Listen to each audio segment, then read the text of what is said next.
Bisnis memang sangat menjanjikan ya Pak ya di era sekarang ini. Yang utama adalah kreativitas agar produknya mampu bersaing di pasar.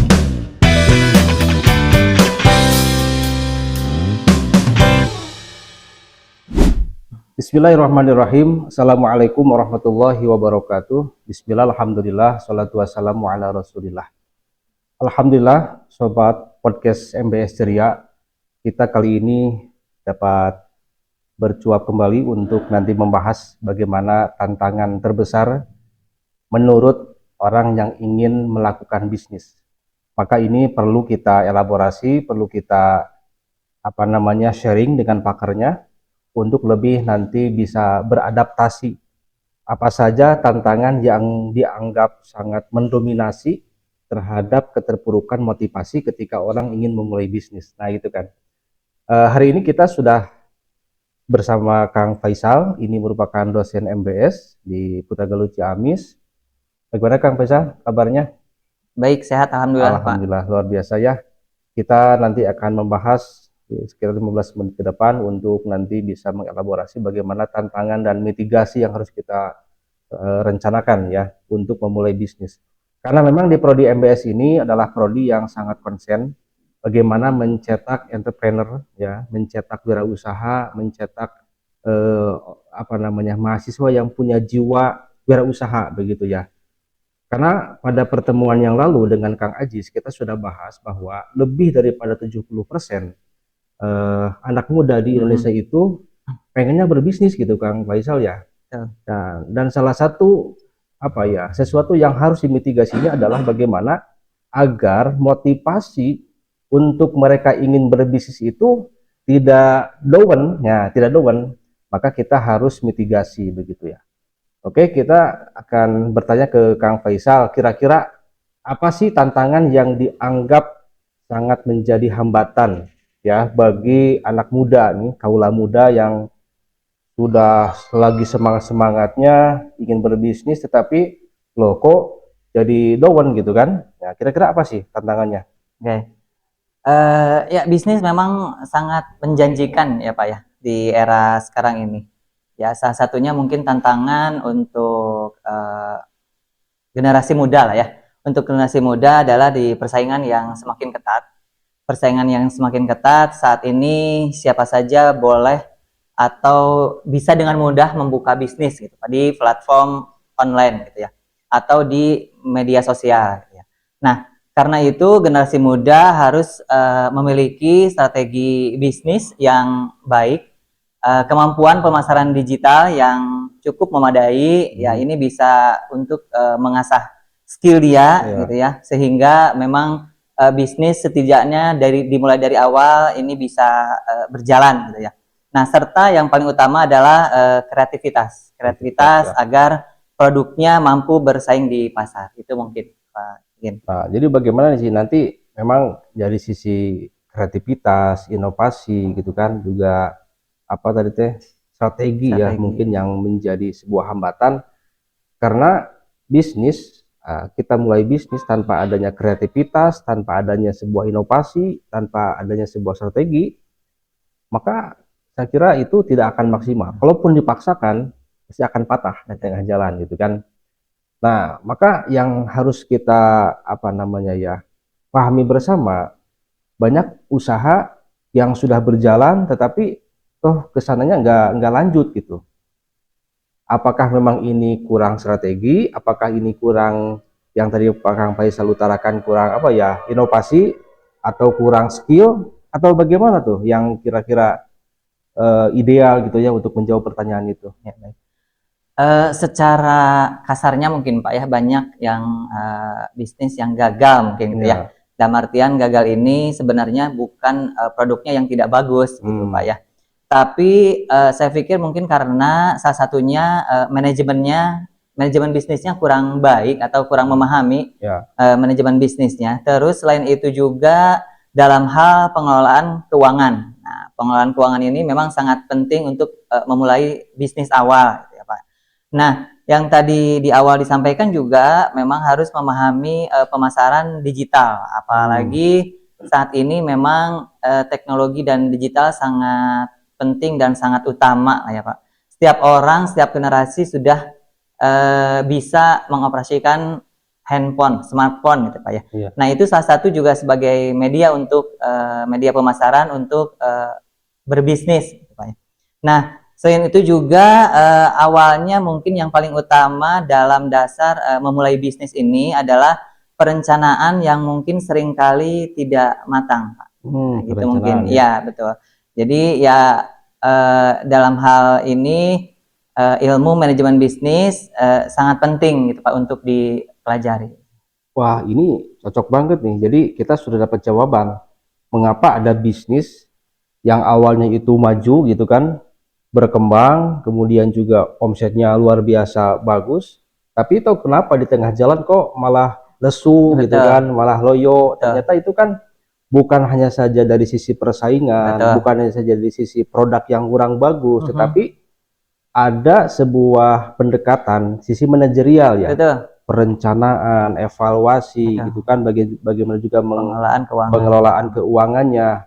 Nah, ini kan menjadi sebuah tugas kita nih Pak Faisal ya, Kang Faisal di Prodi MBS.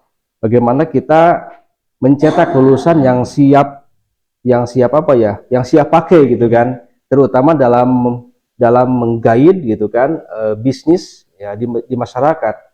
Nah, di antaranya adalah bagaimana memunculkan ide-ide kreatifnya, bagaimana memunculkan strategi yang sangat ideal gitu kan.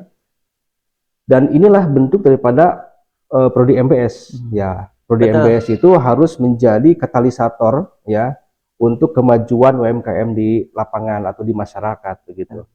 Nah, kira-kira selain dari tantangan manajerial, tantangan persaingan ataupun memang kalau tadi identifikasi produk tidak sangat berpengaruh, kira-kira apa lagi sih tantangan yang membuat ya anak-anak muda ini down gitu ya dalam dunia bisnis ini? Ya. Tantangan selain persaingan, saya pikir dalam bisnis ini memerlukan etika, Pak.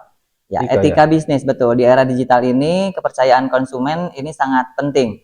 Ya, bisnis yang tidak jujur atau tidak transparansi akan sulit bertahan, Pak. Nah, ini prinsip-prinsip dasar ini, ya apalagi di ya manajemen bisnis syariah gitu ya, Pak ya, yang bisa menjadikan poin utama adalah prinsip berbasis syariah ini, yaitu menjunjung tinggi nilai kejujuran, keadilan dan amanah gitu Pak. Wah, luar biasa ini. Memang kita adakan ya mata kuliah etika Betul, bisnis gitu betul. kan. Juga bagaimana kalau kita diberikan sebuah amanah kita harus melaksanakan dengan dasar-dasar syar'inya yang tertera dalam juga Al-Qur'an juga Sunnah gitu kan. Ini menjadi sebuah konsensus ya ataupun konstruksi pemikiran hukum Islam sehingga dunia bisnis itu tidak apa ya, tidak terkungkung ya, tidak terkungkung dengan sistem, tetapi ini memunculkan sebuah apa ya, imajinasi bahwa bisnis itu adalah luas. Bisnis itu adalah skill. Bisnis itu adalah inovasi gitu kan. Nah, sehingga prodi MBS senantiasa mengedepankan agar mahasiswa itu aktif ya.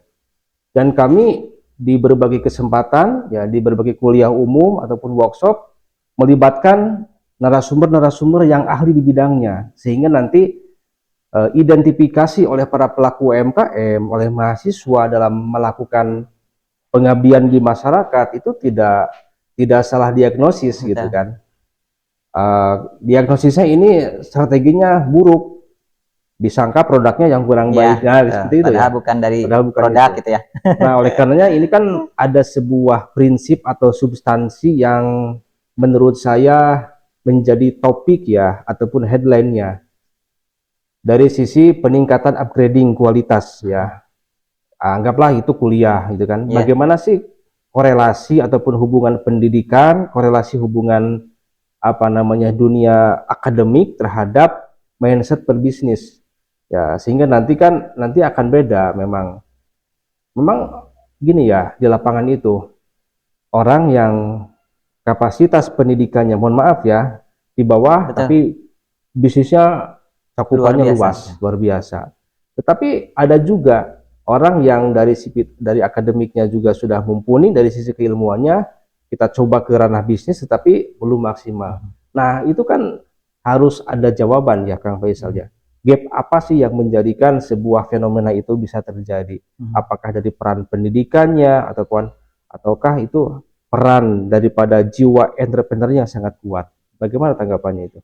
Ya, pendidikan memang sangat penting juga. Eh, Tidak menutup kemungkinan khususnya di manajemen bisnis syariah, program studi manajemen bisnis syariah ini ya memang belajar hanya tidak sekedar teori saja, tapi juga memahami bagaimana mengelola usaha dengan baik gitu ya, mengelola usaha secara profesional gitu ya. Jadi selain menerima mata kuliah pembelajaran secara rutin, di MBS ini juga belajar tentang kewirausahaan. Nah, tadi yang saya sampaikan di awal ini pemasaran digital. Nah, pemasaran digital juga di MBS ini di dunia pendidikan, khususnya di MBS ini memang belajar juga tentang pemasaran digital. Sehingga mahasiswa itu siap untuk menghadapi tantangan dunia usaha yang terus berkembang. Oke, jadi memang ini garis bawahnya adalah tantangan ya. Betul. Bagaimana korelasinya itu antara akademik dengan jiwa entrepreneur itu memang dari sisi tantangan. Ketika tantangan itu terus bermunculan dan masalahnya semakin kompleks dalam masalah bisnis, ya utamanya bisnis syariah, maka keilmuan dan juga kapabilitas jiwa ya sebagai entrepreneur itu akan berpengaruh ya terhadap bagaimana dia itu memitigasi tantangan itu. Jadi sangat sepakat dengan Kang Faisal bagaimana sentuhan akademik itu ya dibutuhkan bagi orang ya, berpengaruh bagi siapa saja, terutama anak muda ya untuk menjadi startup pemula gitu kan. Kemudian juga menjalankan roda bisnis yang memang dianggap dia kecil, tetapi itu perlu sentuhan strategi, perlu sentuhan inovasi gitu kan. Maka oleh karena itu kami mengajak kepada seluruh masyarakat gitu kan, kemudian juga yang berminat di bidang bisnis syariah, di bidang bisnis digital, mari bergabung bersama kami di Prodi Manajemen Bisnis Syariah SAI Putra Galuh Ciamis ya. Begitu Kang Faisal ya. Betul Pak. Dan kami sangat terbuka, kami juga sangat ingin mewujudkan masyarakat yang kuat ekonominya, masyarakat yang kuat literasi digitalnya, jangan sampai menjadi masyarakat yang hanya sebagai korban digital seperti itu Kang Faisal. Atau sebagai penonton Pak. Atau hanya sebagai penonton itu lebih parah lagi lah seperti itu. Oke, sobat podcast MBS Ceria, itulah tadi elaborasi kita dengan Kang Faisal bagaimana ya memitigasi tekanan-tekanan ataupun tantangan-tantangan ketika kita akan mulai bisnis. Maka hal yang harus kita lakukan adalah upgrading diri ya, upgrading skill, upgrading inovasi, bahwa kita itu bukan hanya saja berani tetapi juga siapkan strateginya. Mudah-mudahan kita dapat bertemu kembali di podcast selanjutnya, tentunya dengan topik-topik yang lebih menarik dan menjadi sebuah wawasan fundamental bagi kemajuan bisnis di masyarakat. Terima kasih. Assalamualaikum warahmatullahi wabarakatuh. Waalaikumsalam. Terima kasih Pak. Terima kasih.